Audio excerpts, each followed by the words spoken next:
Number one, like he said, mo reason o. Only Mercy o jẹ́ ká kóhun rí ọmọ òun. During Juwon's last birthday, Mr. Gentry wrote it there. Wípé, I love you, Juwon, but your mother is trying to get you away from me. And most marriages, nígbà míì, tó bá dàrú, òun lèmi ṣe máa advise àwọn obìnrin. Honestly, there is no perfect marriage. We all go through one thing or the other. Do you understand? But never ever ya ọmọ àti bàbá whatsoever. If the man is ready, kò ń ṣàbí agbani mò ń sọ o, tó bá pé abiyamọ lọkọ ẹ, tẹ́ fira yín sílẹ̀, and is ready to take care of the children, allow him have, an impact in the children's life. Not being together again does not mean you should deprive him of his fatherhood. He wants to show the child love, according to Mr. Gentry. But you are keeping Juwon away from Mr. Gentry. Olórí, ẹ káàbọ̀ mà. Nǹkan tó jẹ́ káwọn èèyàn máa bẹ̀rẹ̀ sí ìrò ni pé, are there more to this than, we are just talking? Why is she depriving the man of having a relationship with his son? Do you get me? The man might not have the kind of money he will school to fẹ́ kọ́mọ ẹ̀ máa lọ, but he should have an impact. He should have a contribution towards his education if he's ready. Wọ́n ní olówó gbàyàwó ọ̀lẹ, ṣé ẹ kó tún gbọ́mọ ọ̀lẹ ni? Ó máa dùn Gentry.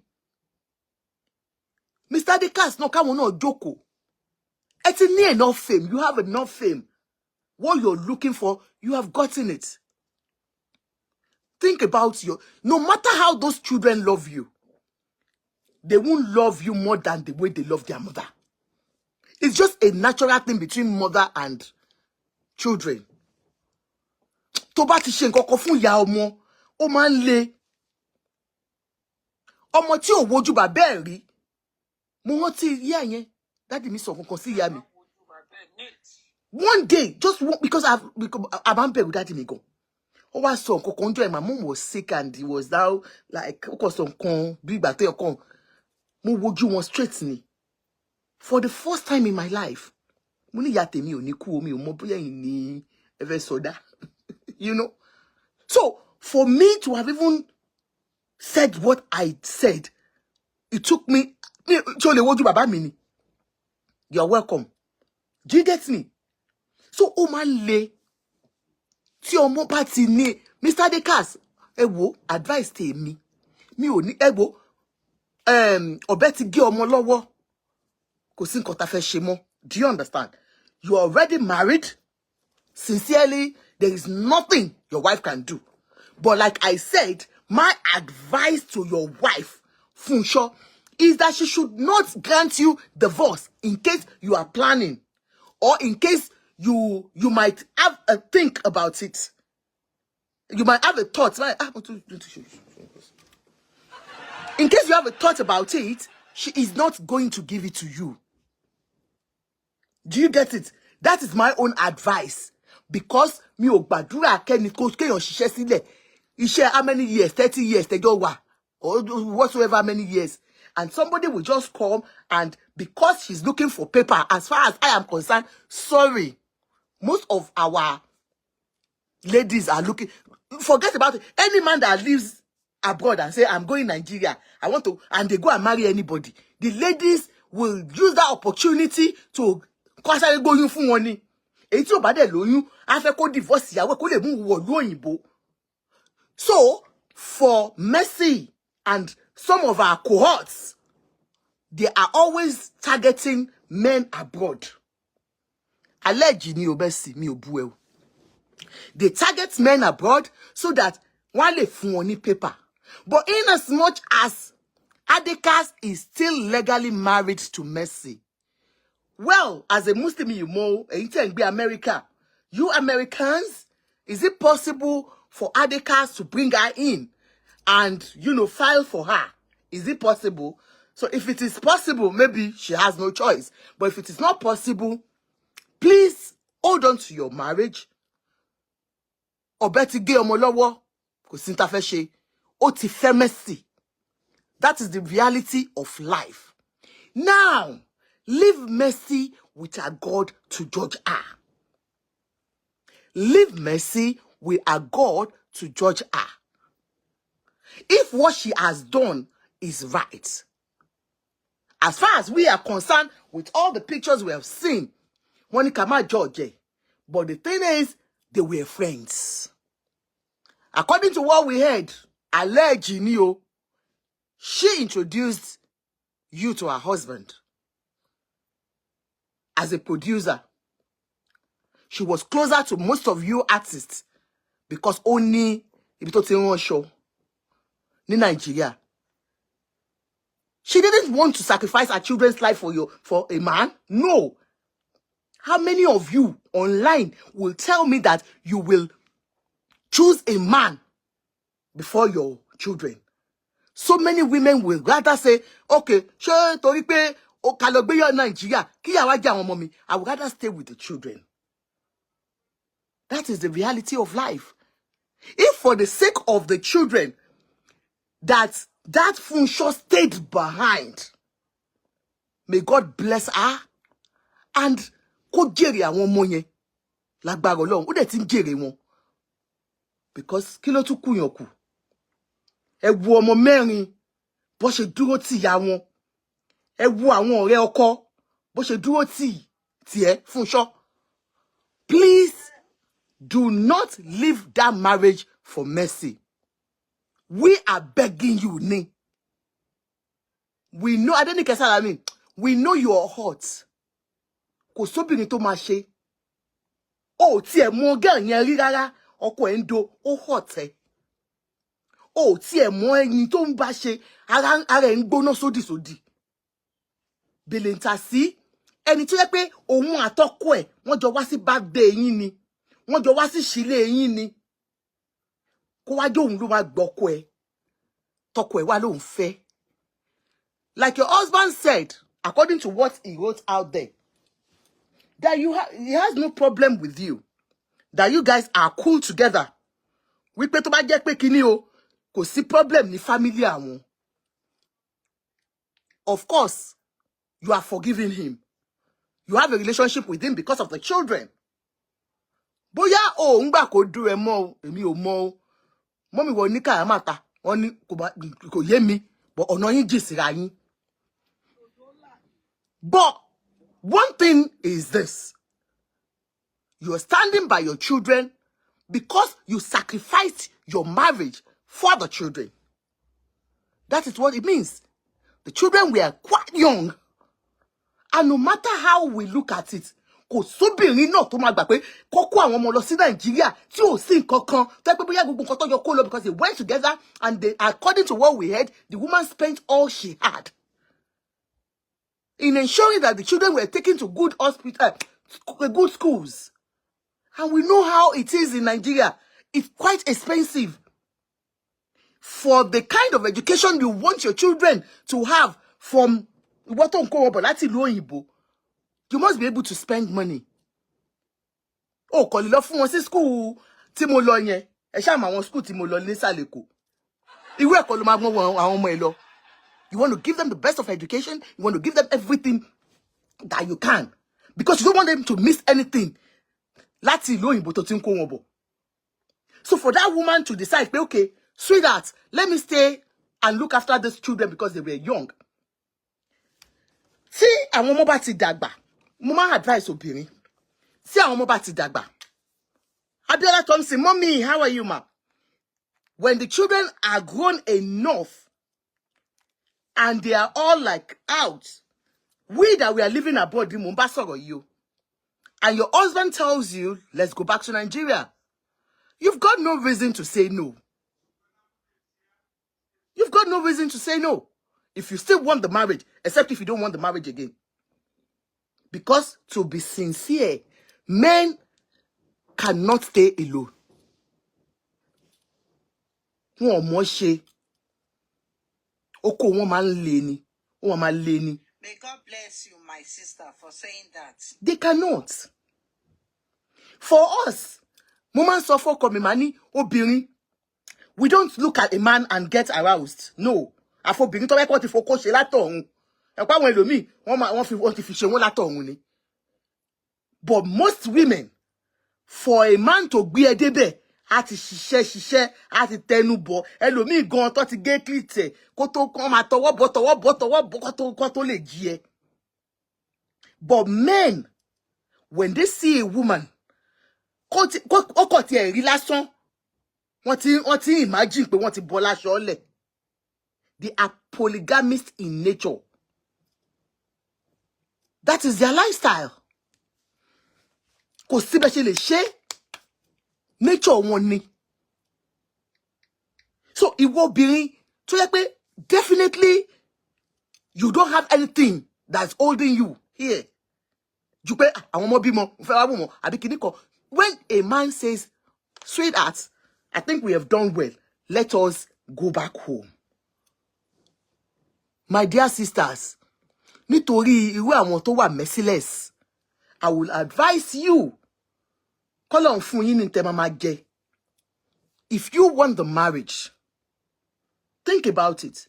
Plan with him. Just sit him down. Sweetheart, I know you want us to go back, but let us plan it. Kí la máa ṣe? Ó yẹ kí mi àti ẹni kan máa ṣe. Okay, ṣé mi máa tajà ni? Ṣé mo máa ní ṣọ́ọ̀pù ni? Ṣé mo máa àbí ìwọ náà kí ló fẹ́ máa ṣe? Àṣà kan lè lọ jókòó sí Nàìjíríà ká máa ṣe báyìí. Ká máa dúró de Mr. Tinubu tó máa fún wa lówó oúnjẹ. Kò dàbí ìlú yìí. Tó bá ti retire, olówó tó máa gbà. But Nigeria is a different country. Nothing. Àwọn tó ti ẹ̀ ṣiṣẹ́ ń bẹ̀ gan for years, ṣọ́n rí nǹkan kan gbà ni.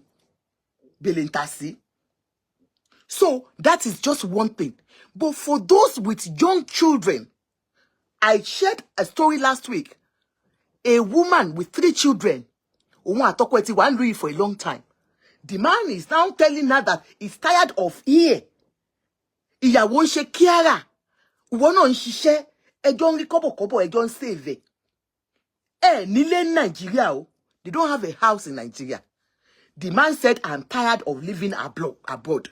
I want us to go back with the children. Do you know what? Do you think any reasonable woman will allow a man to carry them? Pẹ̀lú gbogbo àwọn ọmọ yẹn, come on, Nigeria. No. That was exact. Look, for every woman blaming Funsho, that was exactly what happened to Funsho with her husband.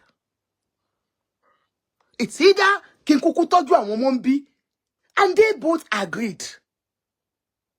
Ó wá lọ, ó wá fẹ́ yàwó kejì o, ìyẹn kọ́ ló ń dùn gbogbo obìnrin o.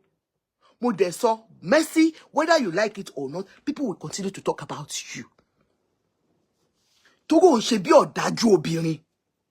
Nǹkan tó tiẹ̀ ṣe ò dáa, kò bá wọ́pọ̀ ẹ̀ síwájú, kò ń ṣe tó ti mọ̀. Kó tiẹ̀ tí wá ti ṣe tán, ó tún wá ń fi la lójú.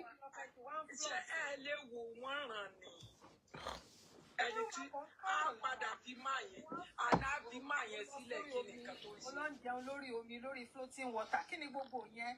Kí ló fẹ́ kó ọ̀dọ́? Tó bá dálẹ̀ kan tù ṣá, ó fáìn tó wúmọ̀ yẹn.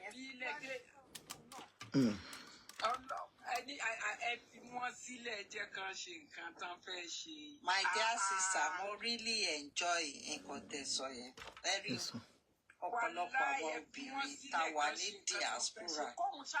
Ibi táwa náà takù sí, ẹ ti sọ. Irú èmi o, as a person, but ma meet ọkọ mi níbí, mo jẹ́ kó yé ń pé. Èmi ò for now, nothing like Nigeria lẹ́yìn ọ̀rọ̀ tèmi. Tó bá ready kò fẹ́ lọ lé. Mi kí ẹ̀, tó bá yàn tó máa kéèké ẹ̀ ń bẹ̀. Tó bá dẹ̀ fẹ́ wálé níbí iná, you are highly welcome. Mo gbà bẹ́ẹ̀. For the sake of your children, àwọn ọmọ yẹn kéré àbí? Bẹ́ẹ̀ni, ń pé mi ò lè lọlé. But ń pé ká wá believe ń pé a wà ń bí.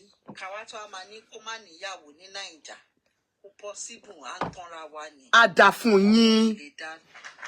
Ọkùnrin ò lè dá gbé. Ọkùnrin ò lè dá gbé.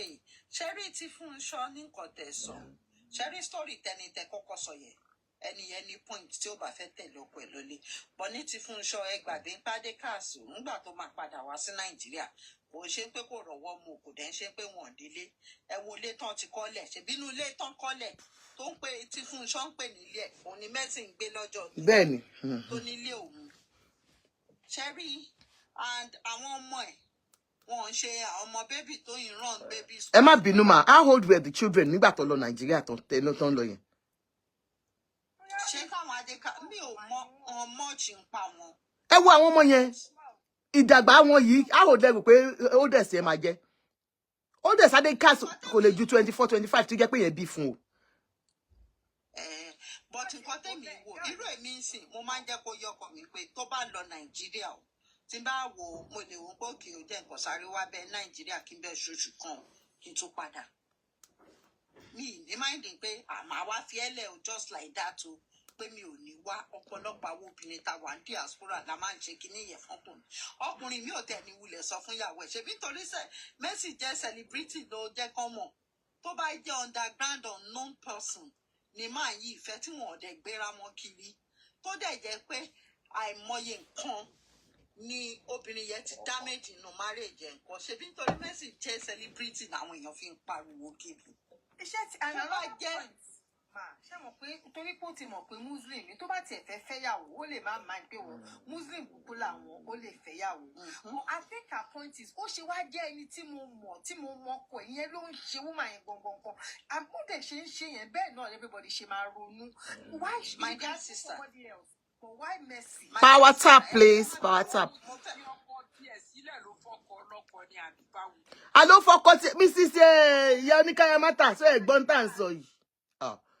Kò yé yín. My sister, ẹ má bínú o, Cherry o, àti Mercy o, àti Ìyálé o, mi ìmọ̀ much ń pa wọn o, mi ìmọ̀ ń pa wọn o, but the little ta kọ̀ rọra ń gbọ́ tá à ń rí, ẹ wo orú gentry tó ń sọ yìí, ṣebí kó tó di ń pọ́ kúrò bí akọ̀dédé rí ń pọ́jọ́ kan sọ́kùnrin kan ló kọ̀ gbójú bọ́ta.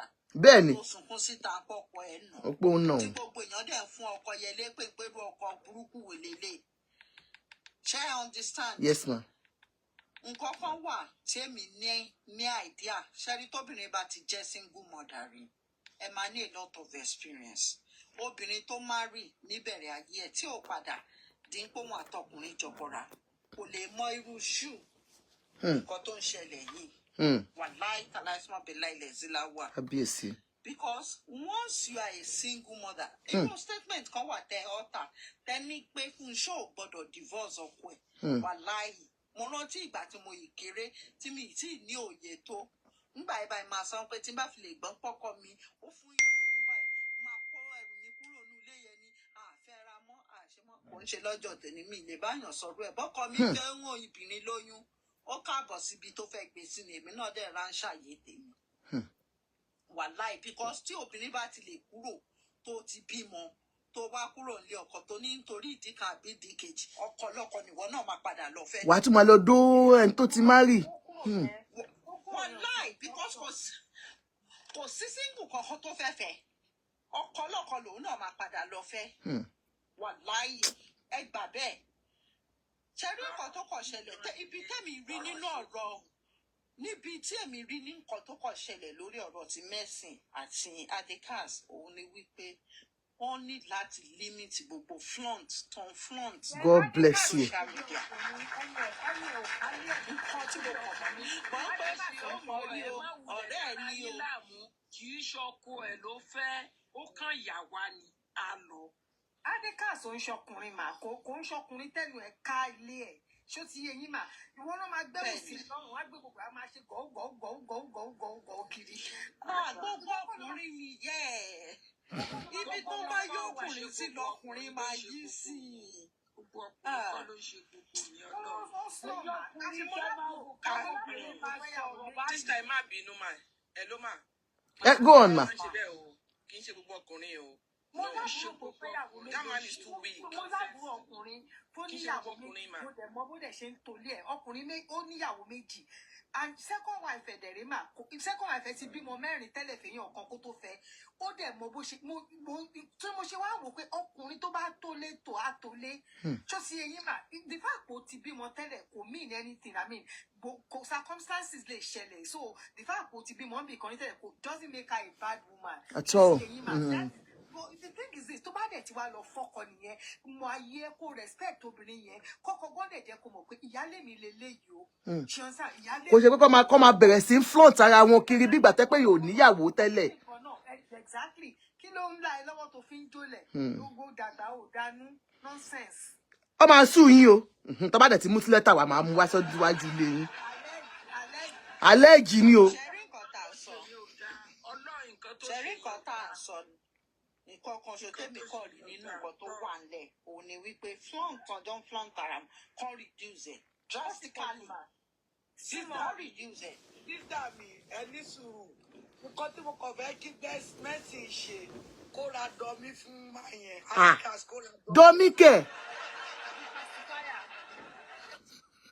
Tó bá fi sáyà ọmọ yẹn kó kàn máa fà ní ó tán ń tó Òun náà ní pacifier, á jù sẹ́nu. Ọlọ́run kò ṣàánú. Wọ́n ṣe bọ́rọ̀ lẹ sọ sílẹ̀ yẹn. Gbádé ọkùnrin ò lè mára dúró. Kò sí. Ọkùnrin ò lè mára dúró. Àwọn obìnrin ní kára wa. Ṣó ti yẹ yín mà? Àwọn obìnrin aláìdá fúnra wa. Obìnrin ló aburú ẹgbẹ́ obìnrin ẹgbẹ́. Obìnrin fẹ́ kí ayé obìnrin ẹgbẹ́ dàrú nítorí ọkọ ẹ̀ tó fẹ́ fẹ́. But my dear sister, ẹ tún sọ nǹkan kan pé Gentry ń sọ nǹkan kan pa ń pé kò jẹ́ kí òun rí òun. Bẹ́ẹ̀ ni ó kọ síta nígbà tọmọ yẹn ṣe birthday. 4 years ago. My dear sister, ẹ jẹ́ kí n sọ nǹkan kan lórí ìtọ̀rọ̀ yẹn nígbà tẹ́ made mention ọ̀rọ̀ yẹn. Similar case ti ṣẹlẹ̀ sí mi rí. Tí mo dẹ̀ máa ń sọ fún àwọn èèyàn wípé ìwọ ọkùnrin tó bá jẹ́ ọkùnrin gidi tó jẹ́ bàbá gidi fún àwọn ọmọ ẹ̀. Tó jẹ́ ọkọ gidi fún ìyàwó ẹ̀ tó bá tẹ̀ á ṣe ń pé kò wá sí lọ́kọláya mọ́ láàrin wa àti ìyàwó ẹ̀ àmọ́ tó ì jẹ́ ọkùnrin gidi fún ìyàwó ẹ̀ gbogbo obìnrin lórí wa pé bọ́tì wà tọkùnrin bá wù òun ló máa ń gbé ìdàkejì bọ́tà wa. Ṣé kí n bá sọ fún yín pé Gentry tó ń sọ̀rọ̀ yẹn ó possible kó má ṣe ẹ̀tọ́ gidi lórí ọmọ yẹn torí tó bá ṣe ẹ̀tọ́ gidi lórí ọmọ yẹn. Yíyá yìí tiẹ̀ ní June ẹ máa gbọ́ just this June. Only happy birthday to my dear son, Olajuwon Gentry. No matter how your mother tried to take you away from me, I still remain your father. And I'm happy you're growing up to understand that I remain your father. And to come back to me to ask for anything without your mother asking by herself. Okay. I cherish you, my son. A long life to you and me as your father. Mr. Gentry. Pain wà nínú nǹkan tó fi sọ̀rọ̀ yìí. Wọ́n ní àwọn ìyá ẹ̀ ò fẹ́ kí n bá ẹ ní àṣepọ̀. Ṣùgbọ́n àwọn expect pé tó bá yá wàá dàgbà wàá lè máa wá béèrè nǹkan fúnra ẹ. Is it not? Sister irọ́ ni Mr. Gentry pa. Okay. Ẹ jẹ́ kí n sọ nǹkan kan. Ẹ jẹ́ n fi ra mi ṣe example. Nígbà tí mo wà ní Nàìjíríà. For a scandal. Ọmọ mi wà ní 2 years plus. Níbi 2 years plus. Èmi àti ọkọ mi ò jà but lórí family matter tí mo dẹ̀ wò ń pé no ogún èmi ni mo ní kò lè jà mí tó bá jẹ́ pé ìyá ẹ̀ fẹ́ gbà ẹ̀ padà tẹ̀lé ìyá ẹ̀ kó máa lọ bá yẹ kémi àtọmọ mi wà lálàáfíà at the end of the day ọkọ mi bọ́ta nulẹ̀ láì sọ fún mi tá dẹ̀ jà ọjọ́ yẹn bí mo kàn ṣe dénú ilé mo rí nǹkó tí kò gbẹ ìbò tí kò everything wà láì kàláìsímọ̀ bí láìlẹ̀ sí láwà mi ò fi fóònù mi báyìí pé ẹ ló ibo ló lọ kí ló ṣẹlẹ̀ because mo ní mo dúpẹ́ Ọlọ́run ibi tó sìn mí dé because nínú márèèjì ẹ̀ kò ń ṣe ń pé dùnnú kankan ni mo rí but àṣẹ Ọlọ́run ni mo kàn ń tẹ̀lé láàrin a lọ bí iṣẹ́ òun ṣiṣẹ́ gidi ìpàdélé wàá sọ fún mi pé òrùwó mu wọlé whereas on declare surplus níbi apalọ fáwọn èèyàn ìgbà tó kúrò nílé làwọn èèyàn ṣe ń ròyìn ẹ̀ pé kódà gbogbo ìgbà táwọn jẹ́ ìyàwó ọ̀rẹ́ táwọn lóyún ó máa sọ fún ọkọ àwọn pé kán gbé pẹpẹ súpù wálé fáwọn ni mo ní èmi àtọmọ ẹ kẹ́ ń pè bí nlé my dear sister èmi ní lọ́jọ́ tòní mo wọ̀lú London pẹ̀lú ọmọ mi ó ń gbọ́ ìròyìn wa ń pa àti lọ kó ṣe ọjọ́ kan kó fi pè wá rí nígbà tó wá gbọ́n pa travel ara ń re kò lè pè wá but fúnra ara mi nígbà tọmọ mi tún pé 10 years ọmọ mi wà 2 years plus ló fi kúrò nílé o but ẹ mọ nǹkan tí mo ṣe tí mo dẹ̀ máa advice àìmọye àwọn obìnrin pé tí ọkùnrin bá ṣe àìdásí ẹ̀ má náwó àìdásí padà fàálẹ̀ ọlọ́run ọba lọ́wọ́. So many things happen to me nígbà tí ó fi kúrò ní. Ẹ kì í sáré ka comment yìí. Wọ́n ní she's flaunting him to frustrate the woman so that she can file for a divorce. Go on.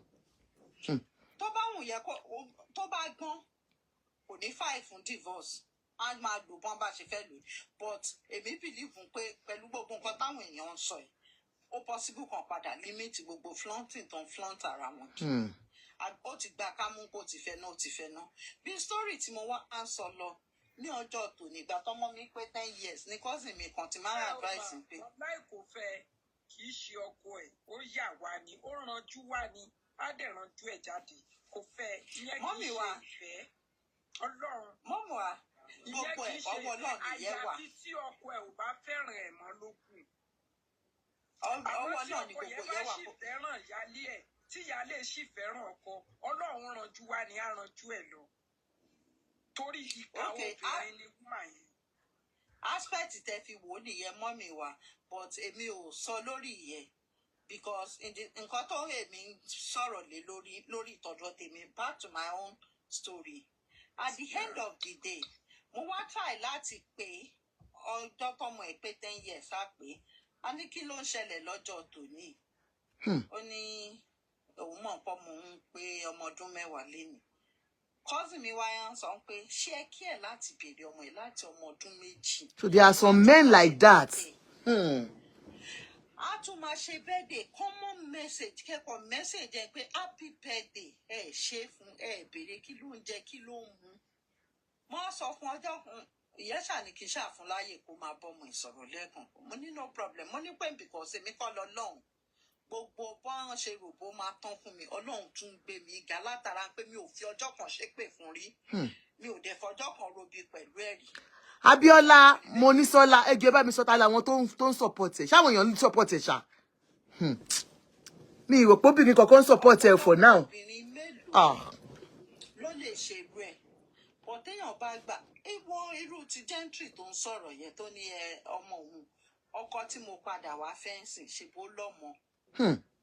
Ó lọ́mọ ní Paris ó níyàwó ní Paris but òun àtìyàwó yẹn ti fúnra wọn lẹ̀ tipẹ́ but tí ọkọ mi bá lọ sí Paris ní ọ̀la inú ilé ìyàwó yẹn ló ìdè sí wọn ò jọ ṣe lọ́kọ. Wọn ò dẹ̀ dóra wọn ṣe ṣúọ̀. Wàláì tàláì small bit àìmọye ìgbà ni ọkọ mi máa tún sọ fún mi pé ìyáálé mi nǹkan báyìí ló ṣe fóun pé but òun ó mọ òun pé nǹkan tó ń bá problem ọkọ mi ni pé tó bá like obìnrin ló like obìnrin but nǹkan tó bá mu tó ti decide pé àlóhùn ò súnmọ́ obìnrin mọ́ kò sí nǹkan tóbìnrin yẹn lè ṣe fún un. Ẹ má mọ̀ tó bá lọ ra karamátà lọ́dọ̀ àǹtí Anna ní. Kán ra karamátà jù bẹ́ẹ̀ lèmi ò ní kọ́ kọ́dẹ̀ mi ìtún bá ìyáálé mi yẹn bẹ ọkọ wa ń pé ó jọ ń pé ẹni yìí ò lọ rì má rí kò fọkùnrin mi ẹ tẹ̀ súnmọ́ kò yí zì í. Ọmọ mélòó ló bí fún wọn? Ọmọ 3 tó da ọmọ 3 yẹn náà dẹ̀ lọ́kọ mi yìí ní láyé lọ́run. Kábíyèsí Ọlọ́run. But bí ọkọ mi nítorí ó jẹ́ bàbá gidi ó jẹ́ ọkọ gidi tó bá ń lọ Paris tó bá ti ní hub níbí yìí ní London tó bá ń lọ sí Paris ìyàwó ẹ̀ máa dáná tó máa gbé oúnjẹ wá tó máa tún gbé wá sílé níbí tó dẹ̀ mọ̀ kó ti níyàwó níbí. Nítorí ó jẹ́ bàbá gidi ni gbogbo èyí tí gentry ní kó ń gbé sá fóun yẹn náà láì ó tutù ẹ̀ dànù ọ̀pọ̀lọpọ̀ ọkùnrin míì máa wà tí dìpá ti bá ti wà láàrin àwọn àtòbí. Wọn ò ní fẹ́ tọ́jú àwọn ọmọ. Ẹ wá máa sọ síta kóbìnrin gbọ́mọ sá fún yín irọ́ burúkú ni. Àwọn ọlọ́mọ ń pè ní adopted father. Bẹ́ẹ̀ni kọ́lọ́n kó ṣàánú ni. Ẹ máa gbọ́ o àǹtí Yínká TNT ti sọ̀rọ̀ o. I'm just reading her update. If you don't leave Mercy Aigbe and her husband alone, I will shock you all. I swear, mo mọ ohun tí ọ̀pọ̀lọpọ̀ yín kò mọ̀. Yínká TNT, ẹ jọ̀ọ́ ẹ gbé wa débẹ̀, kí la mọ̀? Go on. Wọ́n ní tí gbogbo àwa gbébo ohùn tá a bá fi Mercy Aigbe àtọkọ ẹ̀ sílẹ̀. Àǹtí Yínká làwọn máa gbé wa débẹ̀. Ẹ jọ̀ọ́, we want to know. Yínká TNT gbé wa débẹ̀. Ó di dandan wọ́n á gbé wa débẹ̀ but nǹkan tẹ́mi kọ̀ mọ̀ ni pé kọ́lọ́n kó ṣàánú ní kálukú. ṣe rí obìnrin tó bá ìwà ń lé Mi ì rí tẹ́lẹ̀. tí Ọlọ́run ò jẹ́ kí ìgbéyàwó wọn dàrú kò lè mọ bí single mother ṣe ń feel.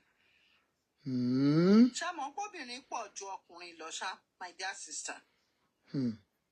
Obìnrin pọ̀ ju ọkùnrin lọ. àwọn ọmọ tá à ń bí ẹlòmíà bí ọmọ obìnrin bíi mẹ́ta á bí ọkùnrin kan ṣo. àwọn obìnrin wa táwa náà ń bí ṣáàtì ìmọ̀bí tán fẹ́ lọ sọ ẹrú wọn kà sí. Kábíyèsí Ọlọ́run. wàláì ẹ má jà tanra wa nǹkan kọṣọ tẹ́mi rí inú gbogbo nǹkan tán á ti ń fà yìí ò ní pé flaunt tàn kàn flaunt ara wọn kó ti pọ̀ jù pé bí ìbànújẹ́ dẹ̀ ló máa jẹ́ fún ìyáálé yẹ òun nìkan lèmi ò fọwọ́ sí gbọ́n pé ó mọ̀ rí o kò mọ̀ rí o ṣé my dear sister ọlọ́run ní jẹ́ ká rí o ọlọ́run ní jẹ́ ká dẹrù wálẹ̀ o. Àmín Jésù. tí ọkùnrin kan bá kọ̀yàn tó dẹ̀ rí ọkùnrin gidi míì pé ọkùnrin gidi lélẹ̀ ọkùnrin tán fi ń ṣàdúrà ṣéyàn àwa ní ọkùnrin gidi àwa kọnu síyàn èèyàn á ti torí pé mo ti lọ patí ìyàwó ẹ̀ kan rí. Kò ṣe pé wọ́n lo tí understand not just attending the party. Mommy, you are mixing it up. It's not just attending. Okay. According to what they said, they were friends. Not pé mo kò attend. Wọ́n lóun ló introduce ẹ̀. Ìyẹn yàtọ̀. interview tí wọ́n grant àwọn méjèèjì jọ grant mo ti wò. Koko Josi, how are you? àwọn méjèèjì jọ Abiola Thompson. àwọn ń pò wọn àtìyàwó gentry àwọn ò kì í ṣọ̀rẹ́. interview tí mo. irọ́ ló ń pa kí lẹ expect kí wọ́n sọ. ẹ fẹ́ kó sọ kí lẹ fẹ́ kó sọ torí pé kọ́mọ́ bá rẹ̀ bí ẹ̀ kí ni nǹkan tẹ́ fẹ́ kó sọ. ṣebí àwíjàre náà là á sọ fáwọn ọmọ èèyàn so that wọn ti ní rẹ̀ kí lẹ fẹ́ kó sọ. Messi ló gbé kéèkì yẹn lọ fún wọn ẹ wo fọ́tò náà. mi ò tẹ̀ wo gbogbo yẹn mi dẹ̀ mọ mọ́ọ̀chì ń pa wọn.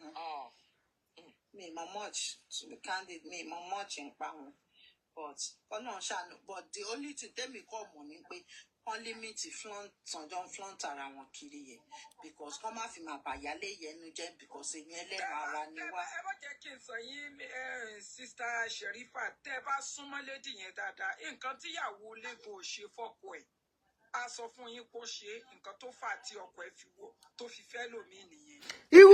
irú mọ́mì wa Yínká TNT tó ń sọ̀rọ̀ yìí sìn ẹ mọ nǹkan. Yes ma. Yes ma. Ẹ̀yin like kó máa fi èébú ara bó èèyàn Koko Josi.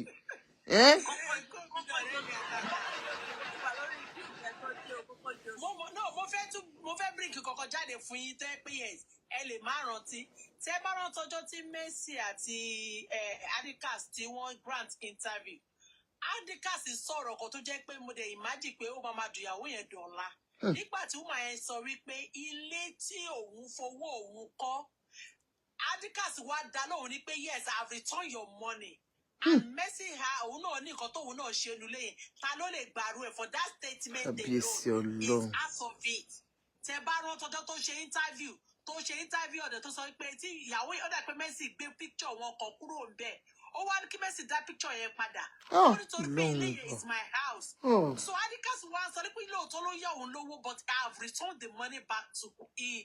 Ọlọ́run ló mẹjọ dá. ó wá pèdè kan ní pé Messi náà ní part to play. àtìgbà yẹn yes ó jẹ́ kí n lose regard for mine. ẹ máa mú kọ̀ọ̀rọ̀ yín létí lọ́jọ́ tó ṣe interview kébìrì tẹ bá rántí mi mọ ẹni tó bá rántí lọ́jọ́ tó ṣe interview yẹn táwọn méjì jọ wá jókòó tó wá ṣe interview. mo rántí ìgbà yẹn tán but mi ò tiẹ̀ gbọ́ interview wọn yẹn but I just saw the mo lè play ẹ̀ kí ni Messi ṣe ń bẹ̀ kí ni Messi ṣe ń bẹ̀ Azumi kádùmá yẹn ò yá lówó ní mọ́mẹ́ǹtì ṣó máa rí ilé kọ́ ní mọ́mẹ́ǹtì yẹn. Kábíyèsí Ọlọ́run. exactly then okay Messi wá débẹ̀ ó lè náà kọ́kọ́ tó fẹ́ change. Jerry ṣe òun kọ́ta máa ń ṣe láyè ẹ jẹ́ ká máa rántí pa bí mo bìrì o because mo máa ń challenge Ọlọ́run pé wá ìtẹ́ pé táwọn parent bá ṣe ara ọmọ ló ti ń dùn mo ṣẹ̀ṣẹ̀ wọ́n respect Ọlọ́run ní pé kábíyèsí ọba ọlọ́lá àṣé òun sọ wípé ká máa ṣe kẹyàn kan sí ọmọ lọ́mọ ká máa rántí pé mẹ́sàn-án tó kù so ẹ jẹ́ kẹ́lòmíì sọ̀rọ̀ kí tó wá sọ bámbá ọ̀rọ̀. ok ma ẹ ṣé gan ni ẹ kálẹ́ ma. so okay ẹ ti wà lórí kí ẹ ń gbọ́gbà tí mọ́mí wa ń kọ́ wa bá ṣe máa tighten òbò.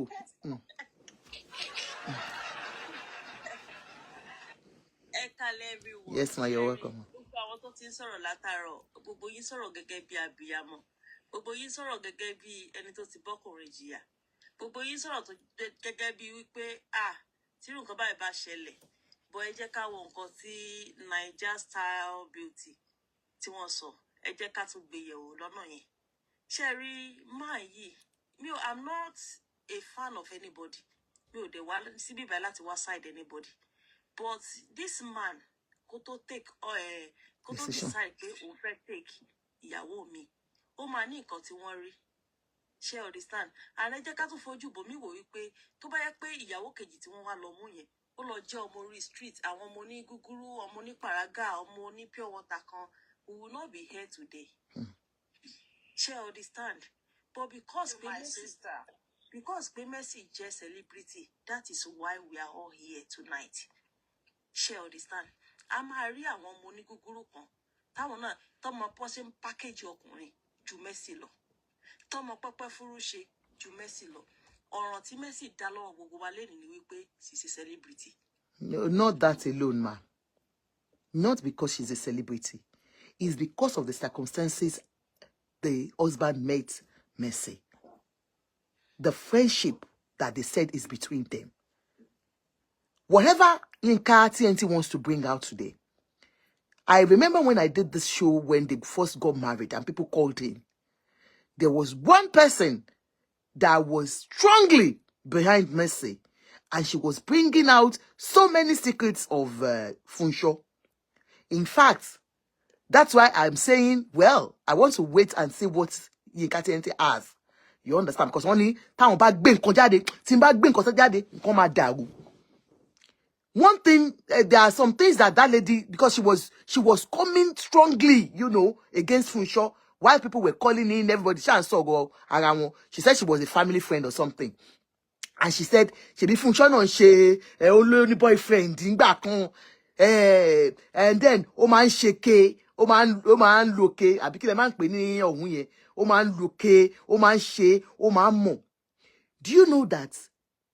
Ọkùnrin bó ṣe wà yẹn, à ń ká wọn, a lè ká ọkùnrin 100 times. Ẹ̀yin obìnrin tẹ́ wà ńbí, you know what I'm saying. Tẹ́ máa ká ọkọ yín 200 times. Tẹ́ máa forgive. Tọkùnrin bá ká ẹ lẹ́ẹ̀kan pé ó tiẹ̀ bákùnrin sọ̀rọ̀. Ó tiẹ̀ pé communication wà pẹ̀lú wa àtọkùnrin kan, ó máa sọ dọjọ́ alẹ́ wọn ni. Every time. And remember, every man wants to justify why he's taking a second wife. Every man. So whatever we can hear about Funsho tomorrow, I will not be surprised. Part of it will be like, Odoko, Oko e kamole meji, Oko e kamole meta, Ore Oko edo. We know every man will want to justify their position for doing something very bad. This particular one, kò sí bí nǹkan tí Mr. Adekas fẹ́ sọ. Tí gbogbo ojú wa rí, tá dẹ̀ gbọ́, allege. Ọ̀rẹ́ èèyàn ni máa ń dùn yán. Kó jẹ́ pé ẹ̀kan gan ló bá Mercy sọ̀rọ̀ rí. Òun àtọkọ ẹ̀ ti wá sílé wa rí. Ó máa dùn mí now. Ìwọ wá fọkọ tiẹ̀ sílẹ̀, ó wá fẹ́ ọkọ tèmi. Kò sí bó ṣe lè rí mà. So whatever Mr. Adekas has sold, or Mercy herself has sold to bloggers. Do you get me? Whatever they have sold to bloggers to come and counter, we are waiting. In fact, we are eagerly waiting. But I know for sure, some of it will be like, oh, for Olodoko. Have you not heard of Yul Edoshe's own? When Yul wanted to, you know, validate why he married that Daleru, he said, Shebi, what's this babe's name? What's that Yul? What's her name? Shebondo Olodo governor kon abi Olodo minister kon. Do you get me? So they will always have something to say to justify their action. Do you get me? So whatsoever you are bringing out, they have brought it out that day. The day I did a show, I remember that lady was calling like mad. May Edoshe, thank you. May.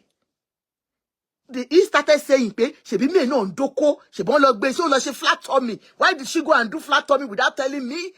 That was after Toti beyawe ti yen ogbo. O wa mu koko jade. Only she went to do tummy. Shebi because she has a boyfriend, she went to do breast. She didn't tell me. And then there is a married man that she's going out with. Look, ta ló pé nínú gbogbo wa, àwọn obìnrin tá wà nílé ọkọ gan. Mélòó nu wa ló pé?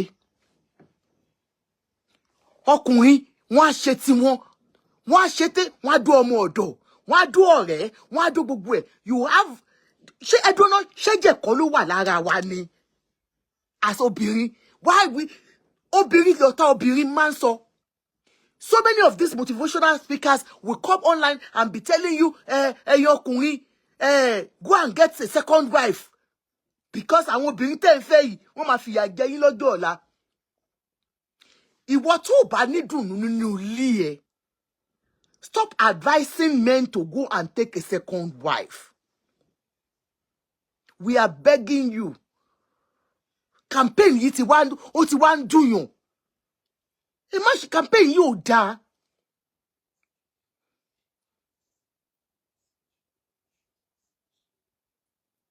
In fact, whatsoever they want to bring out about Funsho, we are waiting. I don't know Funsho. I am not a spokesperson. I'm just a woman that feels for her. And we can see that she's happy. You could see on that day, could have been yanje. Ohun mo ṣe bá sọ fáwọn obìnrin, iṣẹ́ ọwọ́ ẹni là tẹ́wọ́ ẹ̀, iṣẹ́ ọwọ́ ẹni là tẹ́lẹ̀wọ́ ẹni. Ẹ jọ̀ọ́ kí ni Yorùbá yẹn? Whatsoever you do. Ẹ̀yin gan gbọ́ Yorùbá kókó jó sí kí ni iṣẹ́ ọwọ́ ẹni là tẹ́wọ́ ẹni.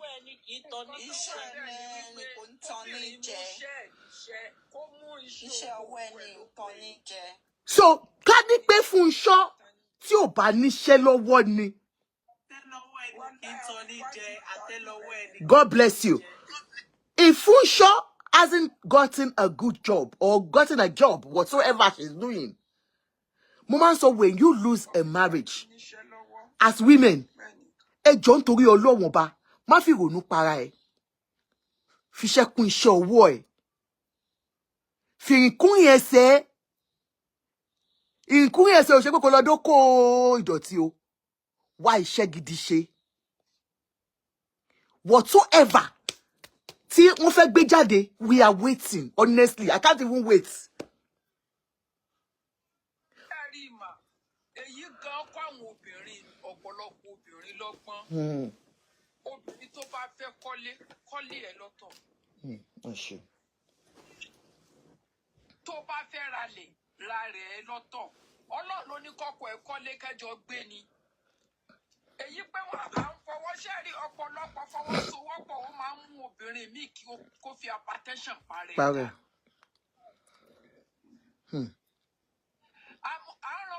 Ràn kan lọ́wọ́ kí làwa yìí gan ò ṣe gan.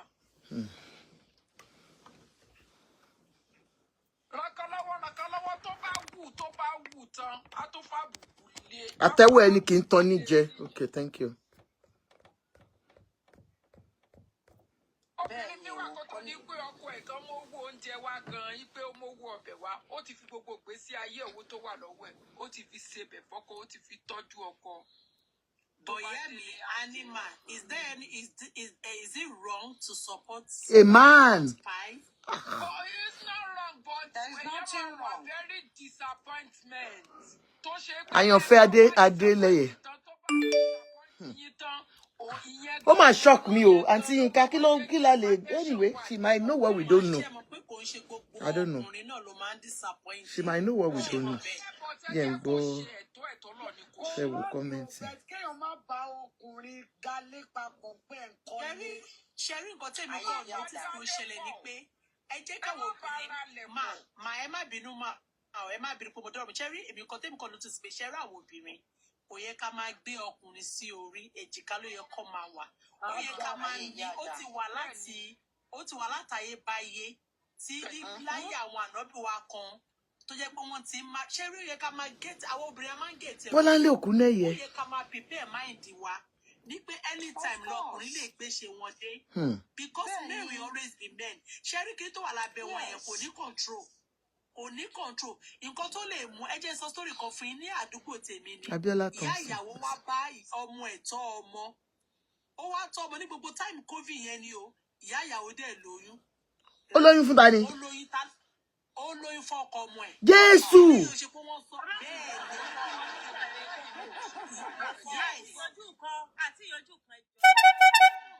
Ẹjẹ́ tó bá wọn yanjú eléyìí justice for ìyàwó.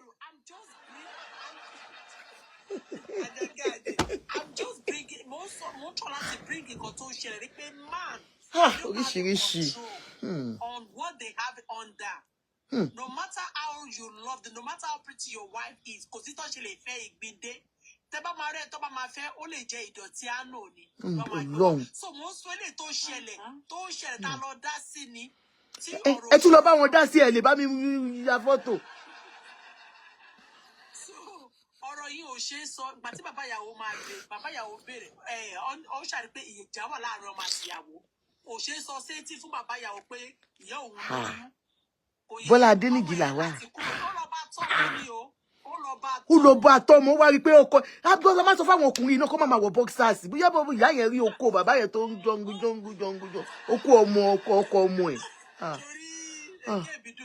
Ọmọ ẹ̀kọ́ pàtàkì ṣé ojú ẹ̀kọ́ tí mo sọ yìí ó yẹ ká máa prepare mind ṣé rẹ̀ tó bá kó já òun lórí kó já ọ̀tẹ́ bá bí àwọn ìyá wa wọ́n máa rí bí wọ́n máa rí sọ ṣé rí wọ́n rà ẹbí máa ń sọ kiri kan ẹ jẹ́ tún parọ́ kan fún yín ẹni tí àǹtí Àjọkẹ́ máa mọ̀ dáadáa ni máa yẹn ti di ọba ń sìn ẹ̀gbọ́n mi láti tí mo sọ ara Canada ni wọ́n wà but ọkọ wọn ti di ọba ẹ má jẹ́ loud because ẹni tí bá dàpọ̀ ẹ tẹ̀ mọ́ ni Sherry's uncle yẹn ń gbé Canada sister mi wá sí Nàìjíríà wá kọ́lé kó tó dé ìyàwó wọn ọ̀rẹ́ ìyàwó wọn tight friend ó ti lóyún fún ọkọ wọn. ọ̀rẹ́ ìyàwó wọn. Bẹ́ẹ̀ ni sister gbogbo lọ so èmi gan ti ní kíní out of my mind pé if my man mess up tó lọ fi hàn lóyún wà láì kan sister mi ṣe lèmi náà máa lọ ṣe ẹni kí sister mi ṣe kí ló ṣe táwọn náà padà sí Canada àwọn náà lọ lóyún ọlọgbóyún wá láti ta. sísá yìí máa kálá o.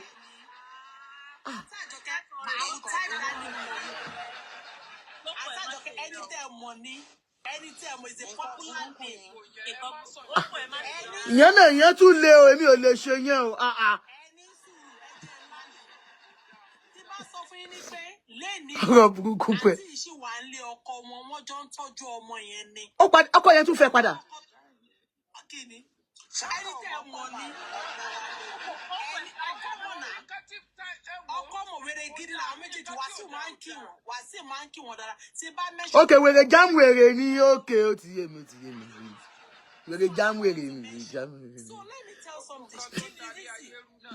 Gbogbo nǹkan tó dálé ayé ọ̀rọ̀ yẹn kan ti sú wa.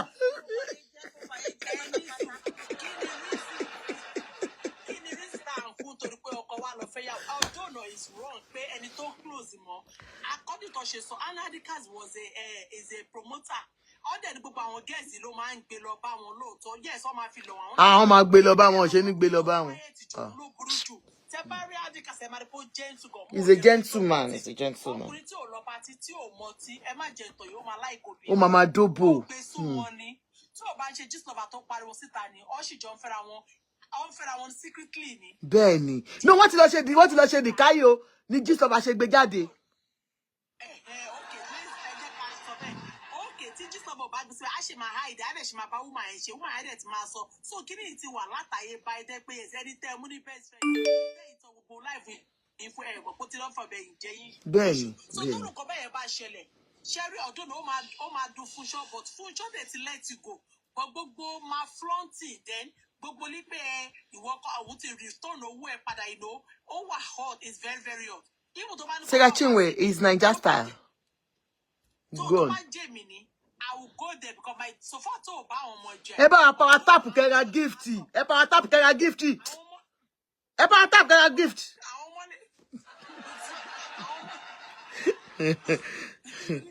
Ṣẹ́rẹ́ àwọn ọmọ lè máa support nǹkan tí bàbá wọn ṣe right because èèyàn kan sọ ọ́ ní kò bá àwọn ọmọ jà. Àwọn ọmọ Ẹ bá ìyá wọn jà, ẹ wá ní kò bá àwọn ọmọ jà. Ó ń bá ìyá wọn jà. Ó múnú ìyá wọn dùn. Ẹ wá ní kínú àwọn ọmọ dùn. No. Don't you know that ṣẹ́rí àwọn gẹ̀ẹ́sì lè jẹ́ ti bàbá wọn. Ṣẹ́rí ọkùnrin ni tìyá. Ọmọkùnrin ló máa ń love ìyá wọn gan. Ṣókò yìí, bá ọmọ yẹn ò daft because orí pé kí ni àwọn náà máa marry wọn ò dé play orí sọ́ọ̀ṣẹ̀tì because it's a bad news. They are on social media and they are seeing what is going on social media. Tí bàbá wọn ṣe tó ṣe sọ bàbá wọn dìdìdì ni tó ń fún ní remote control. Any school, disclaimer. I don't know this woman that is talking, no. Mr. Dekas, if you give me letter, me, I don't know how. Do you know her? We don't know how. Ṣé nǹkan tí mo sọ yẹ àwọn ọmọ yẹn wo social media? You wanna just repeat Funsho, if you are here, my advice for you, move on. Wá ọkọ tó da, ọkọ tó ní kọ́rọ̀ gidi tó make sense.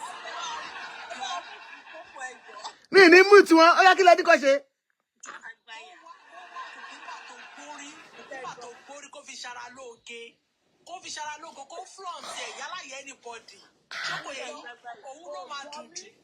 Kó tọ́jú ara ẹ̀. Tọ́jú ara ẹ̀ lóògùn kó mọ́ra. Ókè ẹ wo dáàdì ọmọ ìkan pàtàkì ọmọ ìkan dáàdì ọmọ ìkan pàtàkì. Ẹ ní sùúrù, mi àǹtí Anna, ẹ ní sùúrù, ẹ yẹ kó parí ọ̀rọ̀ tí mo kẹ́yìn tó sọ̀rọ̀, ẹ mute. See your daddy that is crying. My dad is crying. Demila ń ṣe.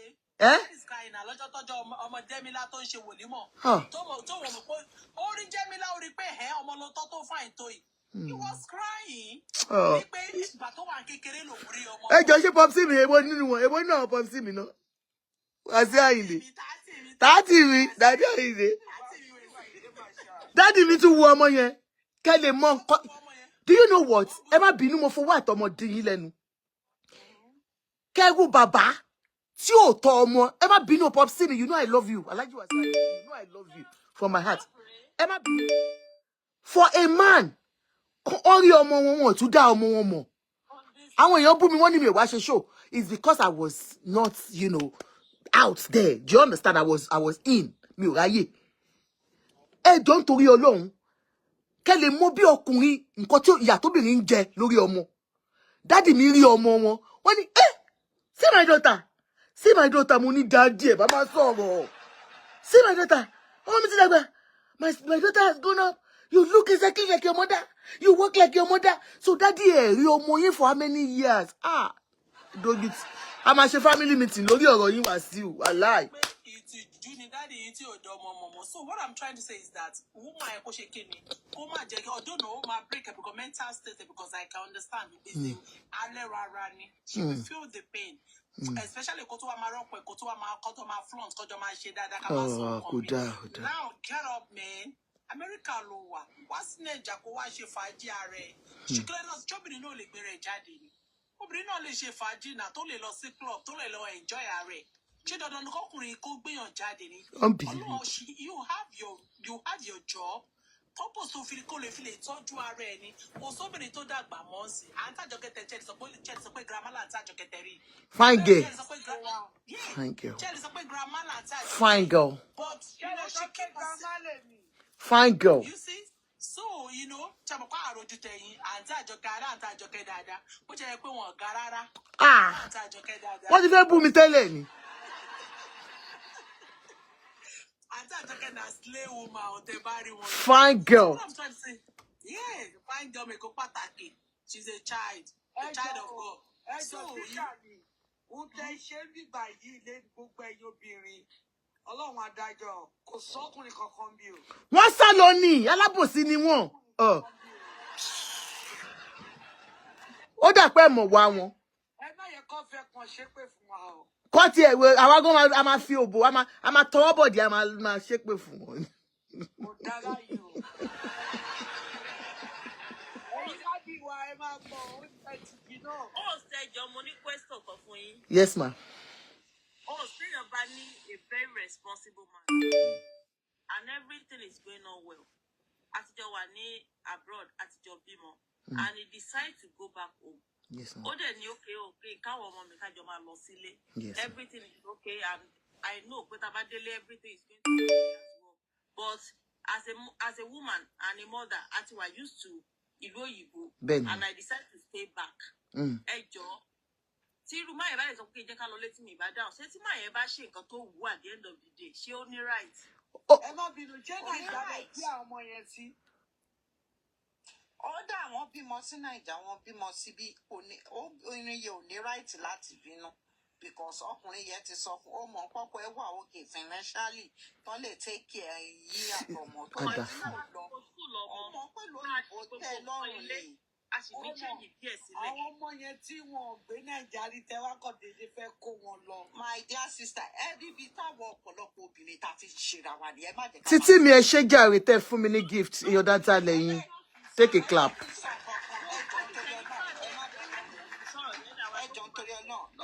One by one, ẹ jẹ́ ká sọ lẹ́yọ̀ kọ̀ọ̀kan so that I lè get. Wọ́n béèrè good question ni mọ́mì wa yẹn béèrè Queen Remy. Ẹ jọ̀ọ́ ẹ jẹ́ ká dá wọn lóhùn. Ẹ jọ̀ọ́ nítorí Ọlọ́run, ẹ jẹ́ kí n sọ nǹkan kan. Àwọn ọmọ tá à ń parọ́ ń pa àjókòó tì nílùú òyìnbó. Ṣé ti gbàgbé pé ó máa tó stage kan? Àwọn ọmọ ìlú òyìnbó yìí tán bá má rí tán, wàá máa gbọ́ mọ́mì, hi, wọ́n máa pè wá.